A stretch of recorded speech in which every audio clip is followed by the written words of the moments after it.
Hello, I am Abdul Latif Aslam, PG Department of Commerce. Today we are discussing about the topic retailing and types of retail. First, first of all, what is retail?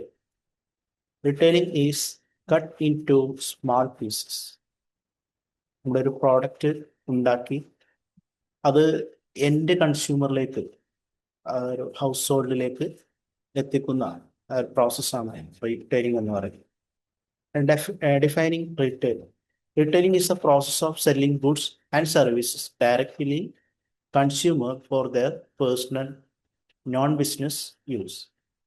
Retailing എന്ന് പറയുന്നത് the process of selling goods and service. Goods ആവട്ടെ service ആവട്ടെ അതിൻ്റെ end കൺസ്യൂമറിലേക്ക് അല്ലെങ്കിൽ ആ product ആരാണോ അവസാനമായിട്ട് use ചെയ്യുന്നത് അവരിലേക്ക് എത്തിക്കുന്ന പ്രോസസ്സാണ് എന്ത് റീറ്റെയിലിംഗ് എന്ന് പറയുന്നത്. It encompasses all activities involved in getting product from manufacturers or wholesalers to final consumers.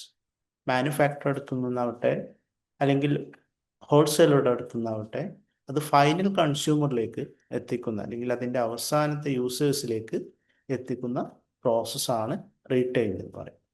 Next, retailing is two type. First, organised retailing and unorganized retailing. Organized retailing is a systematic and structured, well planned, and unorganized retailing is not structured, not well planned. Organized retailing is a structure and scale. Organized retailing refers to retail business operating in structured and large scale format. This includes supermarket, hypermarket, department store, chain store, shopping malls, and e-commerce platform, etc. Organised retailing എന്ന് പറഞ്ഞാൽ നേരത്തെ പറഞ്ഞു ഒരു well structured ആയിരിക്കും, well planned ആയിരിക്കും, GST number ഉണ്ടായിരിക്കും, ഗവൺമെന്റിലേക്ക് കറക്റ്റായിട്ട് ടാക്സും കാര്യങ്ങളൊക്കെ നൽകുന്ന സ്ഥാപനമായിരിക്കും ഓർഗനൈസ്ഡ് റീറ്റെയിലിംഗ് എന്ന് പറയുന്നത്. അതിൽ ഉൾപ്പെട്ടതാണ് supermarket, hypermarket, department store, chain store, shopping malls, e-commerce platform ഒക്കെ ഓർഗനൈസ്ഡ് റീറ്റെയിലിംഗിന്റെ ഉദാഹരണങ്ങളായിട്ട് പറയുന്നു. Then next, unorganised retailing or traditional. നമ്മൾ കാലങ്ങളായിട്ട് വർഷങ്ങളായിട്ട് ഫോളോ ചെയ്യുന്ന ഒരു റീറ്റെയിൽ ഫോർമാറ്റാണ് unorganised retailing. Unorganised retailing means traditional or small shop often run by families.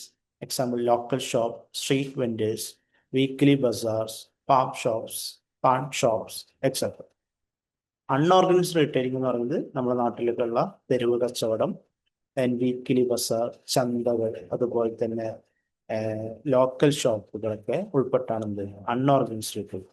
അതിന് പ്രത്യേകമായിട്ട് സ്ഥലമോ പ്രത്യേകമായിട്ട് ബിൽഡിങ്ങോ മറ്റു കാര്യങ്ങളോ ഒന്നും ഉണ്ടായിരിക്കില്ല. അതുപോലെ തന്നെ ഗവൺമെന്റിലേക്ക് ടാക്സോ മറ്റു കാര്യങ്ങളൊന്നും നടക്കില്ല. അതുപോലെ തന്നെ സ്ട്രക്ചേർഡ് ആയിരിക്കില്ല, അൺസ്ട്രക്ചേർഡ് ആയിരിക്കും അവിടെ നടക്കുന്ന ഡേ ടു ഡേ ആക്ടിവിറ്റീസ് എന്ന് പറയുന്നു. Okay, thank you.